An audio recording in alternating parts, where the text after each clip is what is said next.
ಓಂ ಶ್ರುತತ್ವಾಚ್ಚ ಓಂ.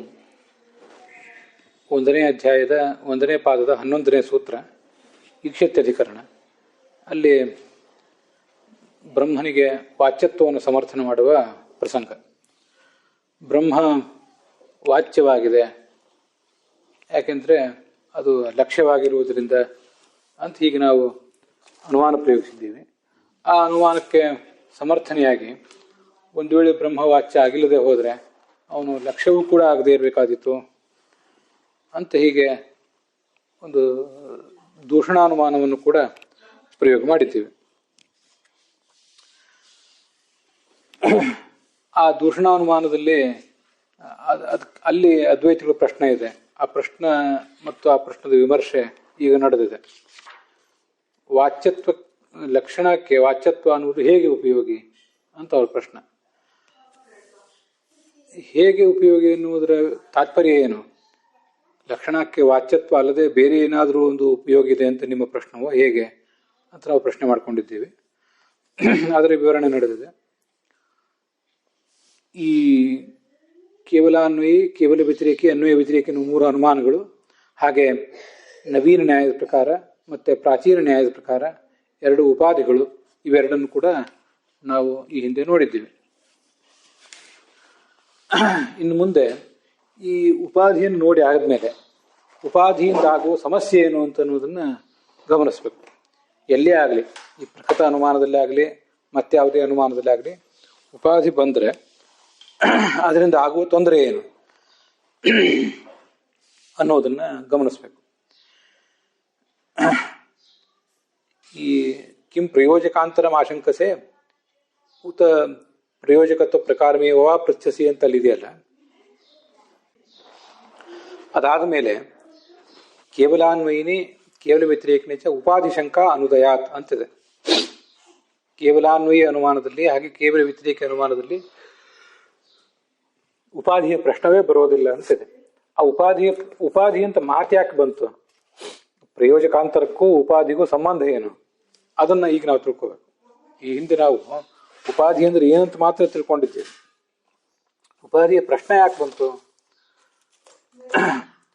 ಉಪಾಧಿ ಬಂದ್ರೆ ಅನುಮಾನ ದುಷ್ಟಾನುಮಾನ ಆಗ್ತದೆ ಅಂತ ಗೊತ್ತಿದೆ. ಇಲ್ಲಿರೋ ಈ ಪ್ರಶ್ನೆ ಲಕ್ಷ್ಯತ್ವಕ್ಕೆ ವಾಚ್ಯತ್ವ ಅಲ್ಲದೇನೆ ಬೇರೆ ಒಂದು ಏನಾದರೂ ಪ್ರಯೋಜಕ ಇದೆ ಅಂತ ನಿಮ್ಮ ತಾತ್ಪರ್ಯವೋ ಹೇಗೆ ಅಂತ ಪ್ರಶ್ನೆ ಮಾಡಿದ್ದೀವಲ್ಲ, ಆ ಪ್ರಶ್ನೆಗೂ ಉಪಾಧಿಯ ಒಂದು ಪ್ರಸ್ತಾವಕ್ಕೂ ಏನು ಸಂಬಂಧ ಅದನ್ನು ನೋಡ್ಬೇಕು. ನಾನು ಈಗಾಗಲೇ ಹೇಳಿದಂತೆ ಉಪಾಧಿ ಬರುವುದು ದುಷ್ಟಾನುಮಾನಕ್ಕೆ ಮಾತ್ರ, ಸದನುಮಾನಕ್ಕೆ ಉಪಾಧಿ ಇರೋದಿಲ್ಲ. ಸದನುಮಾನದಲ್ಲಿ ಹೇತುವಿಗೂ ಮತ್ತು ಸಾಧ್ಯಕ್ಕೂ ನಿರುಪಾಧಿಕವಾದ ಯಾವುದೇ ಉಪಾಧಿ ಇಲ್ಲದ ಸ್ವಚ್ಛವಾದ ಸಂಬಂಧ ಇರ್ತದೆ, ಅನ್ಕಂಡೀಷನಲ್ ಸಂಬಂಧ ಇರ್ತದೆ. ಆದ್ರಿಂದ ಉಪಾಧಿ ಅಂದ್ರೆ ಕಂಡೀಷನ್ ಅಂತ ಹೇಳಿದೆ. ಸೋಪಾಧಿಕ ಅಂದ್ರೆ ಕಂಡೀಷನಲ್ ಅಂತ ಆಗ್ತದೆ. ನಿರುಪಾಧಿಕ ಅಂದ್ರೆ ಅನ್ಕಂಡೀಷನಲ್ ಸಂಬಂಧ. ಅನ್ಕಂಡೀಷನಲ್ ಸಂಬಂಧ ಇದ್ರೆ ಆ ಹೇತು ಆ ಸಾಧ್ಯವನ್ನು ಸಾಧನೆ ಮಾಡ್ತದೆ. ಅಲ್ಲೇನಾದ್ರೂ ಕಂಡೀಷನ್ ಬಂದುಬಿಟ್ರೆ, ಆ ಕಂಡೀಷನಲ್ ಸಂಬಂಧ ಇದ್ರೆ ಹಂಗಾದ್ರೆ ಅಂತ ಹೇತು ದುಷ್ಟಾನುಮಾನ ಆಗ್ತದೆ. ಆ ಕಂಡೀಷನ್ ಇದ್ದಾಗ ಮಾತ್ರ ಸಾಧ್ಯ ಇರ್ತದೆ ಹೊರತು ಕಂಡೀಷನ್ ಇಲ್ಲದೆ ಇದ್ದಾಗ ಸಾಧ್ಯ ಇರೋದಿಲ್ಲ. ಆದ್ರಿಂದ ಅಂಥ ಹೇತುವನ್ನ, ಆ ದುಷ್ಟಾನುಮಾನದಲ್ಲಿ ನೀವು ಯಾವ ಹೇತುವನ್ನು ಪ್ರಯೋಗ ಮಾಡಿರ್ತೀರಲ್ಲ, ಆ ಹೇತು ಸಾಧ್ಯ ಸಮರ್ಥನೆಗೆ ಸಮರ್ಥ ಅಲ್ಲ ಅಂತ ಆಗ್ತದೆ. ಇದು ಉಪಾಧಿ ಬಂದ್ರೆ ಇದು ಸಮಸ್ಯೆ. ಈ ಉಪಾಧಿಯನ್ನೇ ಪ್ರಯೋಜಕಾಂತರ ಅಂತ ಸಾಮಾನ್ಯವಾಗಿ ಎಲ್ಲ ಕಡೆ ಹೇಳ್ತಾರೆ. ಇನ್ನೊಂದು, ನೀವೊಂದು ವಾದಿ ಆದವನು ಒಂದು ಅನುಮಾನ ಪ್ರಯೋಗ ಮಾಡಿದೆ, ಅದಕ್ಕೆ ಪ್ರತಿವಾದಿ ಆದವನು ನೀವೇನು ಅನುಮಾನ ಪ್ರಯೋಗ ಮಾಡಿದ್ದೀರಿ, ಆ ಅನುಮಾನ ಪ್ರಯೋಗ ಅದು ದುಷ್ಟಾನುಮಾನ, ಸದನುಮಾನ ಅಲ್ಲ ಅದು. ಯಾಕೆಂದ್ರೆ ಅಲ್ಲಿ ನೀವು ಪ್ರಯೋಗ ಮಾಡಿದ ಹೇತುವಿನಿಂದ ಸಾಧ್ಯವನ್ನು ಸಮರ್ಥನೆ ಮಾಡ್ಲಿಕ್ಕೆ ಬರೋದಿಲ್ಲ. ಅದಕ್ಕೊಂದು ಬೇರೆ ಪ್ರಯೋಜಕ ಇದೆ. ಬೇರೆ ಪ್ರಯೋಜಕ ಇದೆ ಅಂತ ಹೇಳಿದ್ರೆ ಆ ಪ್ರಯೋಜಕದಿಂದಲೇ ಸಾಧ್ಯವನ್ನು ಸಮರ್ಥನೆ ಮಾಡಬೇಕೇ ಹೊರತು ಈ ನೀವು ಹೇಳಿದ ಹೇತುವಿನಿಂದ ಸಾಧ್ಯವನ್ನು ಸಮರ್ಥನೆ ಮಾಡಬಾರ್ದು. ಆ ಬೇರೊಂದು ಪ್ರಯೋಜಕ ಏನಿದೆ ಅದೇ ಉಪಾಧಿ ಆಗಿಬಿಡ್ತದೆ ಎಲ್ಲ ಕಡೆ.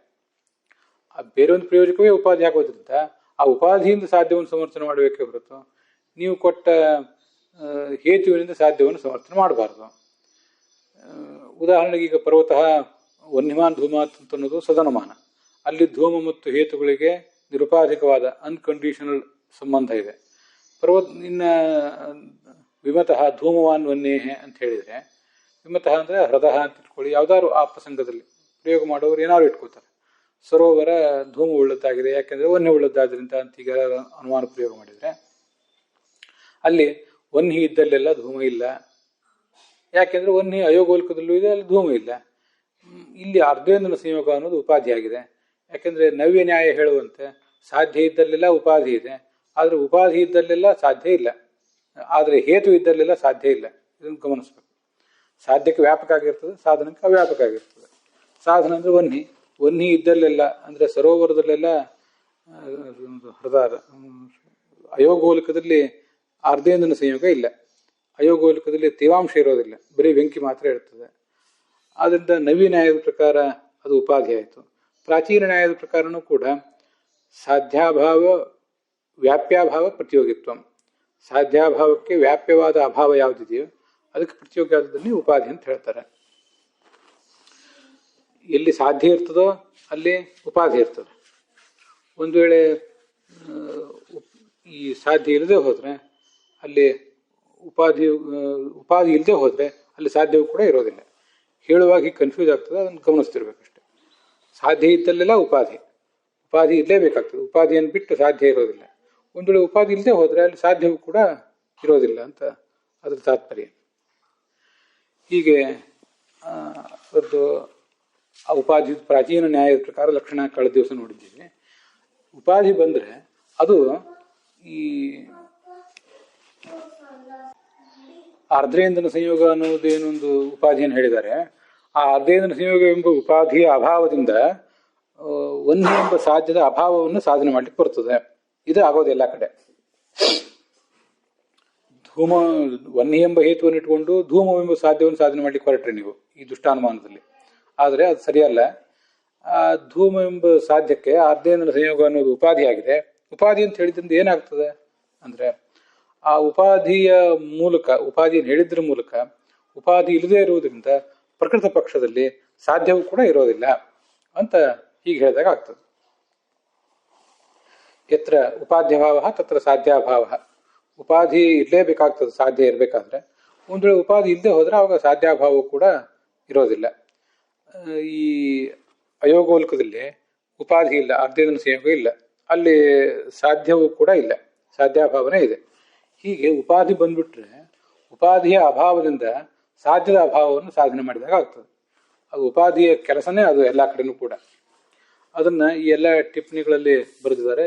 ಮುಖ್ಯವಾಗಿ ಆ ಅಭಿನವ ಚಂದ್ರಿಕಾ ಅಂತ ಏನು ಟಿಪ್ಪಣಿಯಲ್ಲಿ ಹೇಳ್ತಾ ಇದ್ದೆ ಅದಕ್ಕೆ ಅನುಸಾರವಾಗಿ ತಿಳ್ಕೊಳ್ಬೇಕು. ಅಲ್ಲಿ ಸಾಧ್ಯಾಭಾವೇನ ಇತಿ ಅಂತ ಪ್ರತೀಕ ಗ್ರಹಣ ನೋಡಿದ್ದೀವಿ ಕಳೆದ ದಿವಸ. ಕೇವಲಾನ್ವಯನೇ ಸಾಧ್ಯಾಭಾವ ಅಭಾವೇನ ಉಪಾಧ್ಯಭಾವಸ್ಯ ಸಾಧ್ಯಾಭಾವ ವ್ಯಾಪ್ಯತ್ವ ಅಭಾವಾತ್ ಅಂತಿದೆ. ಅಲ್ಲಿ ಕೇವಲಾನ್ವಯನೇ ಸಾಧ್ಯಾಭಾವ ಅಭಾವೇನ ಅನ್ನೋದನ್ನು ಈಗ ನೀವು ಗಮನಿಸಬೇಕಾಗಿಲ್ಲ, ಇದ್ರ ಮುಂದಿನ ಹಂತದಲ್ಲಿ ಗಮನಿಸ್ಬೇಕು. ಅವಾಗ ಹೇಳ್ತೇನೆ ನಾನು. ಅಲ್ಲಿ ಉಪಾಧ್ಯಭಾವವು ಸಾಧ್ಯಾಭಾವಕ್ಕೆ ವ್ಯಾಪ್ಯವಾಗಿಲ್ಲ ಅಂತ ಈ ಥರ ಹೇಳ್ತಿದ್ದಾರೆ.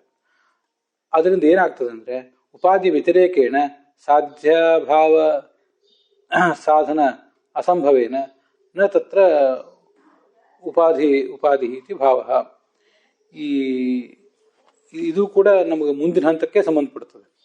ಉಪಾಧಿ ಇರುವ ಎಲ್ಲ ಕಡೆಯೂ ಕೂಡ ಅದು ಈ ಪ್ರತಿಪಕ್ಷ ಅನುಮಾನವನ್ನು ತೋರಿಸ್ಲಿಕ್ಕೆ ಪರ್ವತಃ ಧೂಮವಾನ್ ವನ್ನೇಹೆ ಅಂತ ನೀವು ಸಮರ್ಥನೆ ಮಾಡಿದ್ರಿ.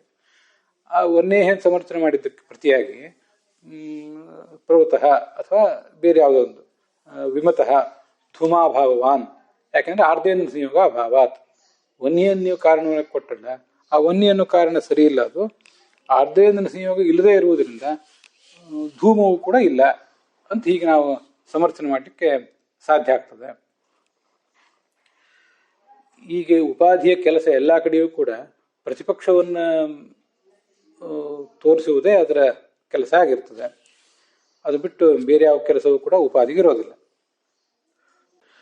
ಉಪಾಧಿಯ ಲಕ್ಷಣ ಪ್ರಾಚೀನ ನ್ಯಾಯದ ಪ್ರಕಾರ ನವ್ಯ ನ್ಯಾಯದ ಪ್ರಕಾರ ಬೇರೆ ಇರಲಿ, ಆದರೆ ಎರಡೂ ನ್ಯಾಯದ ಪ್ರಕಾರ ನ್ಯಾಯ ಸಿದ್ಧಾಂತಗಳ ಪ್ರಕಾರವೂ ಕೂಡ ಉಪಾಧಿಯನ್ನು ಹೇಳಿದರೆ ಉಪಾಧಿಯ ಅಭಾವದಿಂದ ಸಾಧ್ಯದ ಅಭಾವವನ್ನು ಆ ಪ್ರಕೃತ ಪಕ್ಷದಲ್ಲಿ ಸಮರ್ಥನೆ ಮಾಡುವುದೇ ಉದ್ದೇಶ ಆಗಿರ್ತದೆ. ಅದರಿಂದ ಉಪಾಧಿಯ ಕೆಲಸ ಪ್ರತಿಪಕ್ಷವನ್ನ ಎತ್ತಿ ತೋರಿಸುವುದು, ಉನ್ನಾಯಕತ್ವ ಅಂತ ಹೀಗೆಲ್ಲ ಶಬ್ದ ಪ್ರಯೋಗ ಮಾಡ್ತಿರ್ತಾರೆ. ಹೀಗೆ ಉಪಾಧಿ ಕೆಲಸ ಪ್ರತಿಪಕ್ಷವನ್ನು ತೋರಿಸೋದು. ಪ್ರತಿಪಕ್ಷವನ್ನು ಉಪಾಧಿ ತೋರಿಸಿಕೊಟ್ರೆ, ಅಂದರೆ ಉಪಾಧಿಯ ಅಭಾವ ತೋರಿಸಿಕೊಟ್ರೆ, ಆವಾಗ ಅನುಮಾನ ಸತ್ಪ್ರತಿಪಕ್ಷ ಆಗ್ತದೆ. ಸನ್ ಪ್ರತಿಪಕ್ಷ ಎಸ್ಸಹ ಸತ್ಪ್ರತಿಪಕ್ಷ ಅಂತ ಆಗ್ತದೆ. ಅದೊಂದು ದೋಷ. ಪ್ರಾಚೀನ ನ್ಯಾಯದ ಪ್ರಕಾರ ಉಪಾಧಿ ಲಕ್ಷಣ ಹೇಳಿದೆವಲ್ಲ, ಅದಕ್ಕೆ ಒಂದು ವರದರಾಜರ ತಾರ್ಕಿಕ ರಕ್ಷಾ ಅನ್ನೋ ಗ್ರಂಥದ ಆಧಾರ ಕೂಡ ತೋರಿಸಿದ್ದೀವಿ. ಅದರ ಅನ್ವಯಾರ್ಥ ಹೇಳಬೇಕು. ಸಾಧ್ಯಾಭಾವ ವಿನಾಭಾವಿ ಸ ಉಪಾಧಿ ಯದತ್ಯಯ ಅಂತ ಹೀಗಲ್ಲಿ ಶ್ಲೋಕ ಇದೆ. ಅದನ್ನ ಅತ್ಯಯ ಅಂದ್ರೆ ನಾನು ಮೊನ್ನೆ ಒಂದು ದಿವಸ ಅಭಾವ ಅಂತ ಅರ್ಥ ಹೇಳಿದ್ದೆ. ಇದನ್ನು ಉದ್ದೇಶಿಸಿಕೊಂಡೇ ಹೇಳಿದ್ದೆ. ಈಗ ನೋಡಿ, ಸಾಧ್ಯಾಭಾವ ವಿನಾಭಾವಿ ಸಹ, ಸಾಧ್ಯಾಭಾವ ವಿನಾಭಾವಿ ಅನ್ನೋ ವಿಶೇಷಣ ಅದು ಸಹ ಉಪಾಧಿ ಅನ್ನೋದಕ್ಕಲ್ಲ.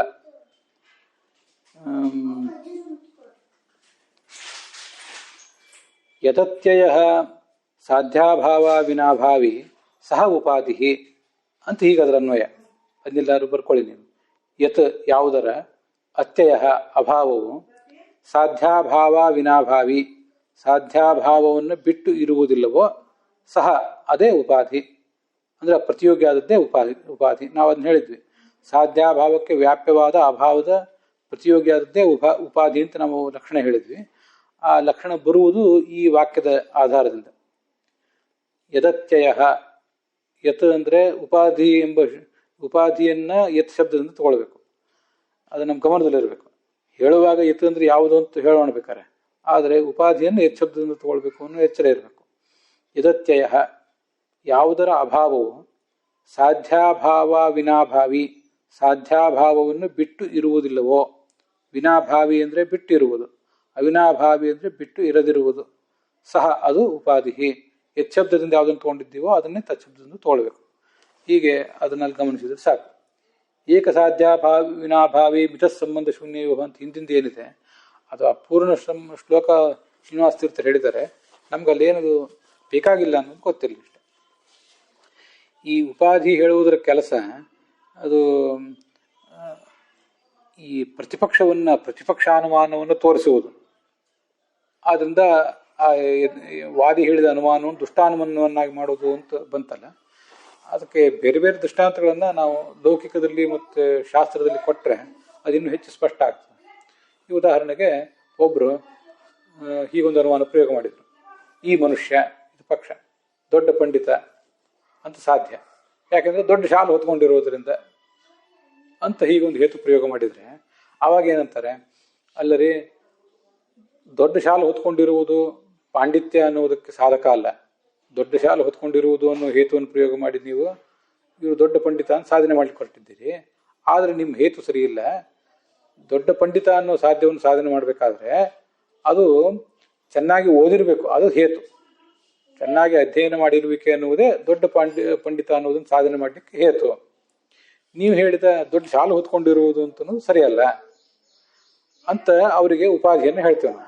ಇದು ಉಪಾಧಿ. ಆದ್ರಿಂದ ದೊಡ್ಡ ಶಾಲು ಹೊತ್ಕೊಳ್ದೇ ಇದ್ರು ಅದು ದೊಡ್ಡ ವಿಷಯನೇ ಅಲ್ಲ. ಚೆನ್ನಾಗಿ ಓದಿದ್ರೆ ಮಾತ್ರ ಅವನು ದೊಡ್ಡ ಪಂಡಿತ ಅಂತ ಅರ್ಥ. ಆದ್ರಿಂದ ಈ ಎದುರಿಗಿರುವಂಥ ವ್ಯಕ್ತಿ ಇದ್ದಾನಲ್ಲ, ಯಾವನೋ ಒಬ್ಬನ ಬಗ್ಗೆ ನೀವು ಪಂಡಿತನು ಅಂತ ಏನೋ ಹೇಳ್ತಾ ಇದ್ದೀರಲ್ಲ, ಅವನು ಚೆನ್ನಾಗಿ ಓದಿಲ್ಲ ಆದ್ರಿಂದ ಪಂಡಿತ ಅಲ್ಲ ಅಂತ ಹೀಗೊಂದು ಪರ್ಯವಸಾನ ಮಾಡೋದು. ಈ ಅವನು ಪಂಡಿತ ಅಂತ ಸಮರ್ಥನೆ ಮಾಡ್ಲಿಕ್ಕೆ ಹೊರಟಿದ್ದ, ಅವನೊಬ್ಬ ಪಂಡಿತ ಅಲ್ಲ. ಯಾಕೆಂದ್ರೆ ಚೆನ್ನಾಗಿ ಓದಿಲ್ಲ ಆದ್ರಿಂದ ಅಂತ. ಚೆನ್ನಾಗಿ ಓದಿರುವುದು ಉಪಾಧಿ, ಓದಿಲ್ಲದೆ ಇರುವುದು ಅನ್ನುವ ಉಪಾಧ್ಯ ಭಾವದಿಂದ ಸಾಧ್ಯಾಭಾವವನ್ನು ಸಮರ್ಥನೆ ಮಾಡೋದು. ಇದು ಉಪಾಧಿಯ ಉದ್ದೇಶ ಆಗಿರ್ತದೆ. ಇದು ಲೌಕಿಕ ವ್ಯವಹಾರದಲ್ಲಿ ಈ ಥರ ನಡೀತದೆ. ಶಾಸ್ತ್ರದ ವ್ಯವಹಾರದಲ್ಲಿಯೂ ಕೂಡ ಒಂದು ನಡೀತದೆ, ಅದನ್ನು ಹೇಳ್ತೇನೆ. ಹಾಗೇನೆ ತತ್ವನಿರ್ಣಯ ಮೊದಲಾದ ಕಡೆ ಈ ವೇದಾಪೌರುಷೇಯತ್ವಕ್ಕೆ ಸಂಬಂಧಪಟ್ಟಂತೆ ಒಂದು ಉಪಾಧಿ ಇದೆ. ಶಾಸ್ತ್ರದಲ್ಲಿ ಹೇಗೆ ಉಪಾಧಿಯನ್ನು ಹೇಳ್ತಾರೆ ಅಂದರೆ, ವೇದಗಳನ್ನು ಅಪೌರುಷೇಯ ಅಂತ ನಾವು ಹೇಳ್ತೀವಿ, ವೇದಗಳನ್ನು ಪೌರುಷೇಯ ಅಂತ ಹೇಳುವಂಥ ತಾರ್ಕಿಕರು ಮೊದಲಾದವರು ಇದ್ದಾರೆ. ಅವರು ವೇದ ಅಂತ ಪಕ್ಷವನ್ನಾಗಿ ಮಾಡಿಕೊಂಡು ಪೌರುಷೇಯವಾಗಿದೆ ಅಂತ ಸಾಧನೆ ಮಾಡ್ತಾರೆ. ಯಾಕಂದರೆ ವಾಕ್ಯವಾಗಿರುವುದರಿಂದ ಅಂತ ಹೇತು. ಅದಕ್ಕೆ ದೃಷ್ಟಾಂತ ಲೌಕಿಕ ವಾಕ್ಯವತ್ತು ಅಂತ. ಲೌಕಿಕ ವಾಕ್ಯಗಳು, ಕಥೆ ಕಾದಂಬರಿಗಳು, ಹಾಗೆ ಮಹಾಭಾರತ ಭಾಗವತಾದಿಗಳು ಅವು ವಾಕ್ಯವಾಗಿದೆ, ಆದ್ದರಿಂದ ಅವು ಸಕರ್ತೃಕ ಆಗಿವೆ. ಅದರಂತೆ ವೇದವು ಕೂಡ ವಾಕ್ಯ ಆದ್ದರಿಂದ ಸಕರ್ತೃಕ ಆಗಬೇಕು ಅಂತ ಎದುರಾಳಿಗಳ ಪ್ರಶ್ನೆ, ವಾದಿಗಳ ಅಥವಾ ಪ್ರತಿವಾದಿಗಳ ಪ್ರಶ್ನೆ. ಅದಕ್ಕೆ ನೀವು ಪ್ರಯೋಗ ಮಾಡಿರುವ ಅನುಮಾನ ಸರಿ ಇಲ್ಲ, ಅದು ಉಪಾಧಿ ದೋಷಗ್ರಸ್ತವಾಗಿದೆ ಅಂತ ಹೇಳ್ತೇವೆ. ಹೇಗೆ ಅಂದರೆ ವೇದತ್ವಾಭಾವ ಅಂತನ್ನುವುದು ಉಪಾಧಿ ಅಂತ ಅಲ್ಲಿ ಹೇಳ್ತೇವೆ. ವೇದತ್ವಾಭಾವ ಅನ್ನೋದು ಹೇಗೆ ಉಪಾಧಿ ಅಂದರೆ ಎಲ್ಲೆಲ್ಲಿ ಸಕರ್ತೃಕತ್ವ ಇದೆಯೋ ಅಲ್ಲೆಲ್ಲ ವೇದತ್ವಾಭಾವ ಇದೆ.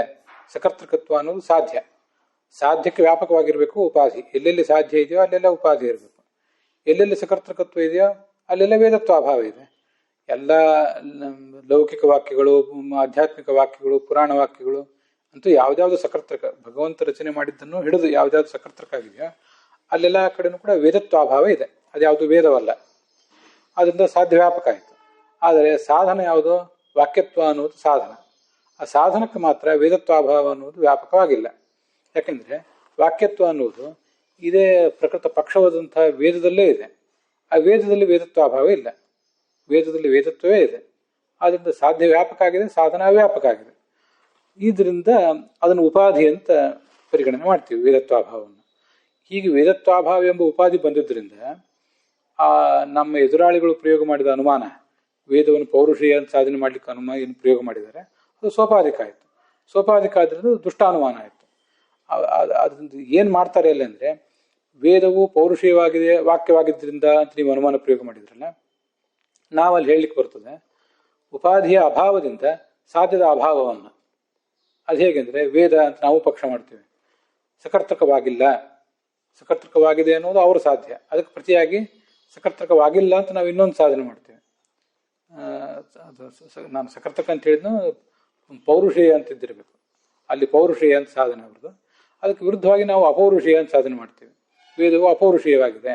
ಯಾಕೆಂದರೆ ವೇದತ್ವಾಭಾವ ಅನ್ನುವುದು ಉಪಾಧಿ, ಉಪಾಧಿಯ ಅಭಾವದಿಂದ, ಅಂದರೆ ವೇದತ್ವಾಭಾವ ಭಾವಾತ್ ಅಂದರೆ ವೇದತ್ವವೇ ಇರುವುದರಿಂದ ಅಂತ. ಹೀಗೆ ಅದರ ನಮ್ಮ ತಾತ್ಪರ್ಯ.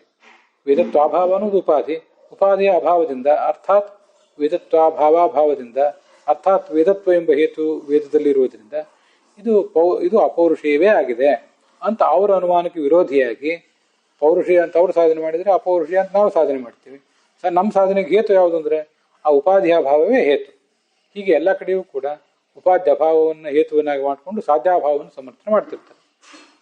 ನಾವು ನೋಡಿದ ಪರ್ವತ ಧೂಮವಾನ್ವನ್ನೇ ಅನ್ನುವ ಅನುಮಾನದಲ್ಲಿಯೂ ಕೂಡ ವಿಮತ ಅಂತೇನು ವಿವಾದಗ್ರಸ್ತವಾದ ಎದುರಿಗಿನ ಸ್ಥಳ ಇದೆ, ಅದು ಧೂಮಾಭಾವ ಉಳ್ಳದ್ದಾಗಿದೆ, ಧೂಮ ಉಳ್ಳದ್ದಾಗಿದೆ ಅಂತ ಅವರು ಸಾಧನೆ ಮಾಡಿದರೆ ಧೂಮಾಭಾವ ಉಳ್ಳದ್ದಾಗಿದೆ ಅಂತ ನಾವು ಸಾಧನೆ ಮಾಡ್ತೀವಿ.